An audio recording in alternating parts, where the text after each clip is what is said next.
Hello viewers, welcome back to my channel Roja's fashion. ఈరోజు Andhra style tomato రసం చేసేద్దామా. మరి ముందుగా నేను శుభ్రంగా కడిగిన బాగా పండిన 4 టొమాటోలను తీసుకున్నాను. వీటిని మెత్తగా చేతితో మెతిపి పేస్ట్ లాగా ప్రిపేర్ చేయాలి. దీంట్లోని తొక్కల్లాగా ఉన్నవన్నీ కూడా బయటికి తీసేయాలి. నెక్స్ట్ మనం ప్రిపేర్ చేసుకున్న ఈ టమాటో ప్యూరీని అంతా కూడా వేరే బౌల్లోని షిఫ్ట్ చేసేసుకోవాలి.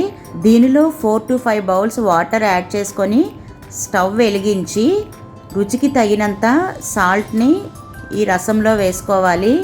కొద్దిగా పసుపు, 1 స్పూన్ కారం, కొద్దిగా కరివేపాకు, సన్నగా కట్ చేసి పెట్టుకున్న కొన్ని ఉల్లిపాయ ముక్కల్ని, 2 పచ్చిమిరపకాయ చీలికల్ని కూడా ఇందులో యాడ్ చేసి మరిగించాలి.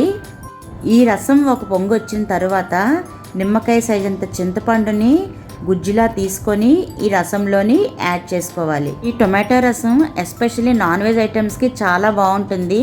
నేను చెప్పినట్టు మీరు చేసినట్లయితే డెఫినెట్గా మీరు నన్ను మెచ్చుకోక తప్పదండి, అంత బాగుంటుంది. మరి ఈ రసంతో మనం రోజు తినేదానికన్నా 2 ముద్దలు ఎక్స్ట్రా తినేస్తాం, అంత అద్భుతంగా ఉంటుంది ఈ టొమాటో రసం. ఇప్పుడు వచ్చే టొమాటోస్ ఏవి కూడా అంత పుల్లగా ఉండట్లేదు కాబట్టి కొద్దిగా చింతపండు కూడా నేను యాడ్ చేసుకున్నాను. నెక్స్ట్ 1 స్పూన్ మిరియాలు, 1.5 స్పూన్ జీలకర్ర, 1.5 స్పూన్ ధనియాలు, 3 ఎండుమిరపకాయలు, ఇవన్నీ కలిపి నేను మిక్సీకి పట్టించేసి పౌడర్ లాగా ప్రిపేర్ చేసేసుకున్నాను. ఈ పౌడరే ఈ రసానికి మంచి ఫ్లేవర్ని తెచ్చిపెడుతుంది. సో ఈ పౌడర్ని రసంలోకి యాడ్ చేసేసుకొని 1 మినిట్ అలాగా ఒకసారి కలిపేసుకున్నాను. నెక్స్ట్ చిన్నగా చాప్ చేసిన కొరియాండర్ లీవ్స్ని కూడా యాడ్ చేసి ఒకసారి కలిపేసుకున్నాను. రసం బాగా మరిగిపోయింది.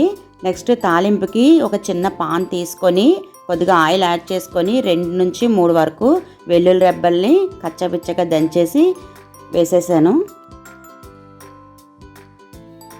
నెక్స్ట్ కరివేపాకు, కొద్దిగా ఆవాలు, 2 ఎండుమిరపకాయలు, ఇవన్నీ కూడా వేసేసి ఈ పోపు వేగిన తర్వాత తాలింపు వేసేసుకుంటున్నాను.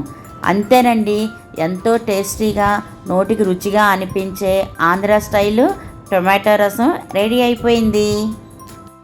మీరు కూడా తప్పకుండా ఈ రెసిపీని ట్రై చేయండి, చాలా బాగుంటుంది. Please subscribe my channel. This is Roja signing off. Bye.